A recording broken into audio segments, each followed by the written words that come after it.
Okay, in the name of having this video make sense, I'm going to review, we're going to build a cover, a nice looking cover to cover the top of the radiator and fill in this area here and make this look clean and sanitary and tie some color into the engine compartment.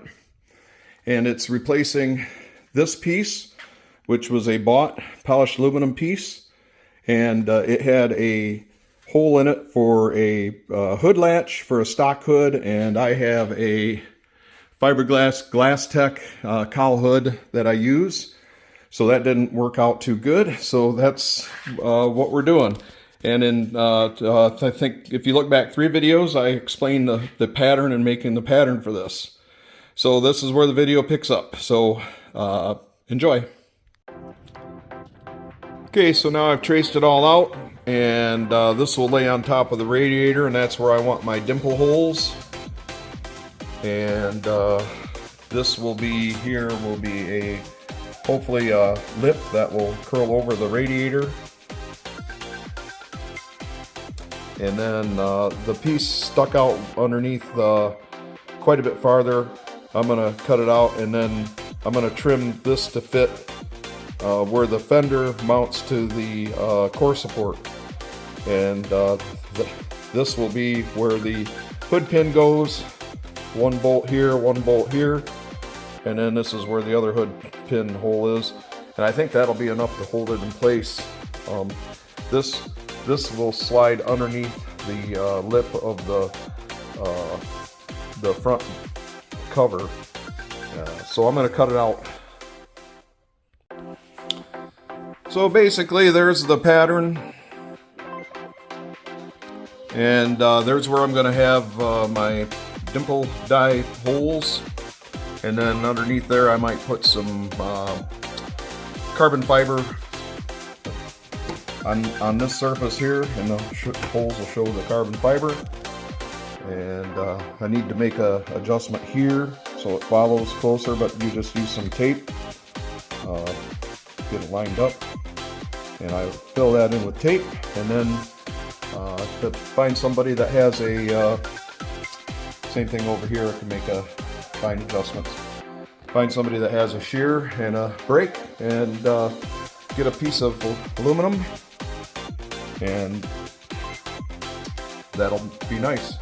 Then I think I will paint it the same color, Cortez silver, and then I'm going to do this stripe on the hood, and I think I'll have them stripe this.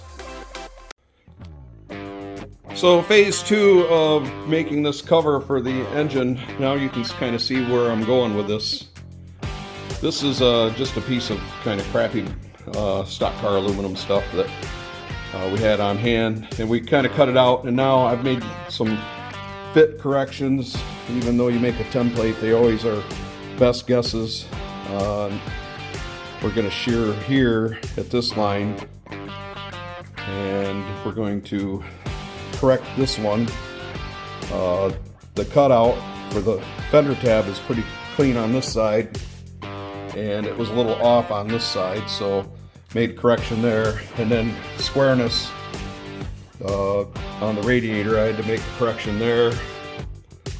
And this side came out pretty good, and we're still pretty much in the center of the thing. So all in all, this is gives you a pretty good overall idea of how it's going to look. And I don't know, maybe black won't be too bad. We didn't do the dimple die holes, but there'll be dimple die holes, 1, 2, 3, 4, 5 of them across the top of the radiator. And I tested some tape on the radiator with a heat gun, and I gotta find something that's going to stand up to temperature a little bit better. So that's it so far. Next thing is to make the real piece and make it out of some good 3000 series. This material here didn't want to bend, cracked here in the corner, getting the angle straightened out. So got a seam roll here, which we kind of wasted our time, because once we realized that this piece was not 3000, then we knew that we were kind of screwed. So anyways, that's kind of the process, is make a template, then make a test piece and then make some corrections, and then the final piece should fit pretty close to good. So, okay, so the next part of this build on this piece for the Chevelle is we got these holes laid out, and these are going to be knocked out and then dimple dyed to give it kind of makes it look a little bit more race car piece. So being that I laid this out on my pattern, then I'm just going to lay the pattern on here and clamp the pattern on so it won't move around on me. Just some simple clamps.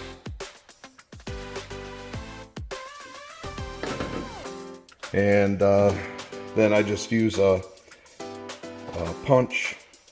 And this is kind of important throughout this whole process, but here's a block of wood. And I just prefer to do things like stamping and punching and stuff and drilling on a block of wood. So locate the thing on the center line, and I've already done these, so smack it with a hammer. You don't have to do it very hard. But here's the thing, is if you do that on something that is non-supported, then your punch mark will just leave a great big dimple. Now, it's not a big deal on this application because I've already tested my dimple die, or my knockout, and that area is going to be cut out. So I'll show you a couple things about these knockouts and versus doing a hole saw. So here's a hole saw. Now you might want to use this if the part was already mounted somewhere. And hole saws are, they're just a little bit risky on tin work and sheet metal because they tend to grab and wander around. So really, what you want to do on panels is use these knockouts. And it's just simple. I'm going to kind of demonstrate how to do a knockout on this part over here. So I'll just get things set up so I can do one for you, and then I'll knock the rest of them out, and then we'll check out the dimple die. So if you're going to do sheet metal work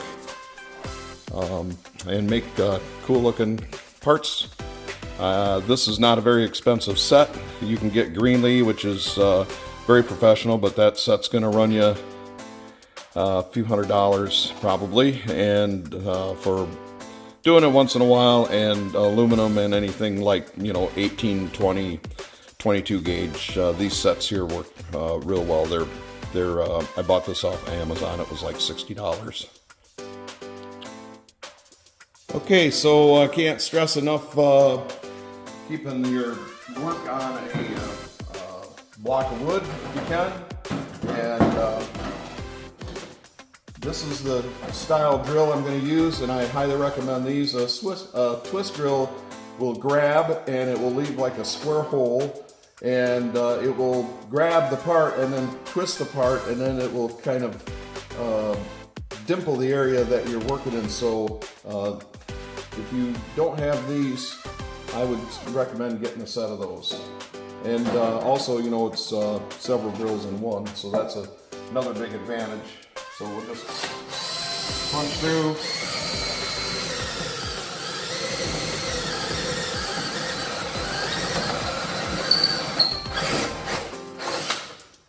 Now you only want to get to the size of the arbor that pulls your knockout through, because that's what gives you your location. I got one more step to go, and I'll be there.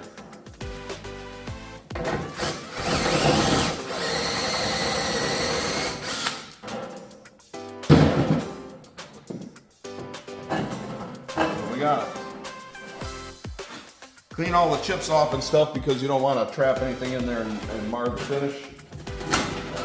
Just insert the die, the knockout side. Not sure if I'm getting this on camera the right way.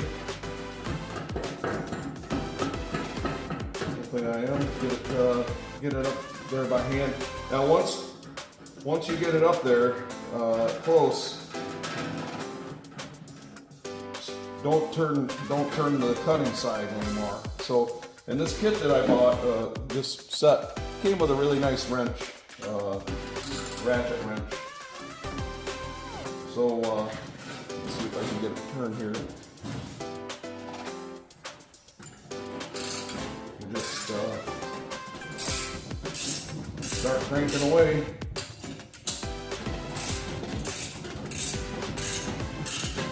And eventually, when it's through, it will break it in half. You'll hear a click or a snap.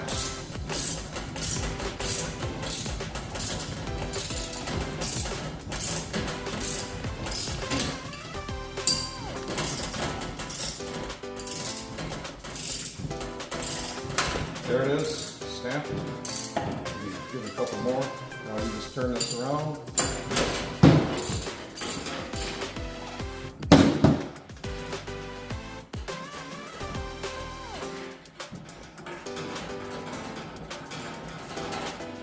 Takes a minute because you got a lot of threads.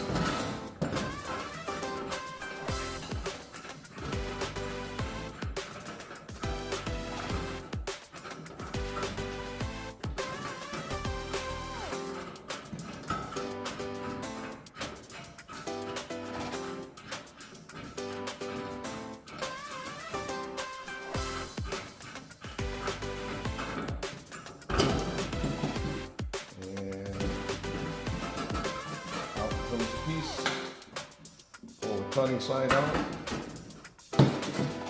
and so I got 1, 2, 3, 4, 5 more to go.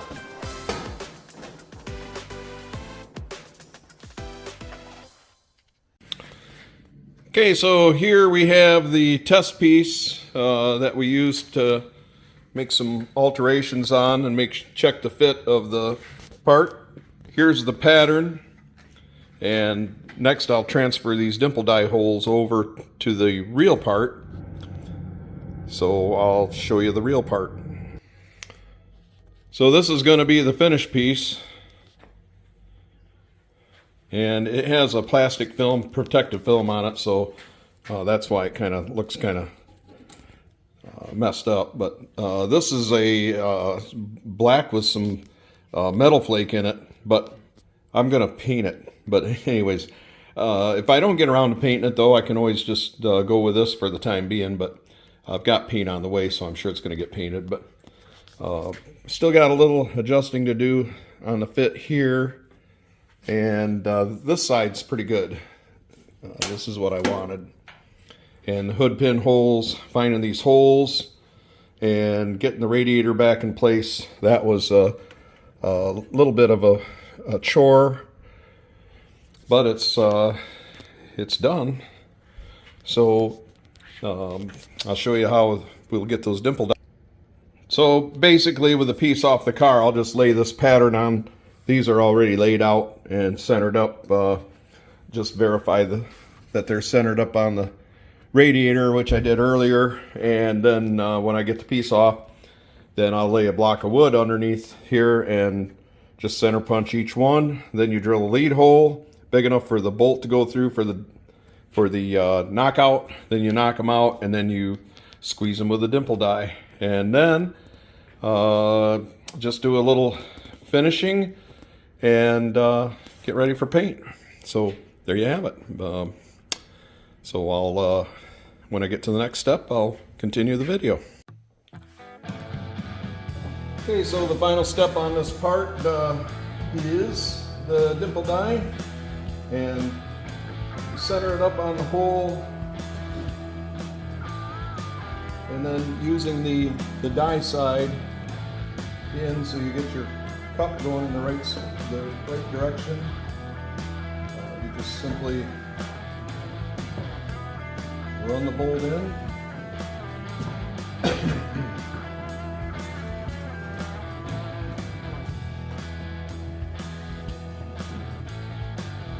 Get it squared up in the hole so you don't have a crooked looking dimple. And just sight down the edge. Sight down the edge there to make sure that it's somewhat square with the part, and then just holding on to the opposite side so it doesn't want to turn much. You just Tighten her down, and when it touches the surface, you've got your die. Now if you go too hard and turn it, you're going to scuff up the surface, so you kind of don't want to do that. So only what, 5 more to go. I've already done one, and this part will be, other than the bump stops for the hood, which I'll put in before I install it. So there's a dimple. I don't know if you can see that, but so it's got a nice radius to it. It looks nice. Not very hard to do, just $42 for the dimple die. So, but we'll do more of them. I'll get my money's worth out of that. Hey everybody, so the idea behind this video was to demonstrate how you can design and build something on your own in your shop without a lot of fancy tools. So I had to invest in buying some dimple dies and some knockouts, which I should probably have had on hand anyways. So that's the sum of the part. I was planning on painting it before I installed it. Paint has not arrived yet. I had to special order the paint, and I have a car show this weekend, so it may go on with that black metallic coating that's on there, which is why I protected it until I can get around to painting it, but I really don't want to install it twice. So anyways, that's the wrap on this video. Thanks for watching. Please like and subscribe. I appreciate all the new subscribers, and we're building a flying balsa wood model airplane, which I haven't done since I was about, I don't know, 13 years old. So that's another thing that we'll be doing. So stick around. Thanks for watching.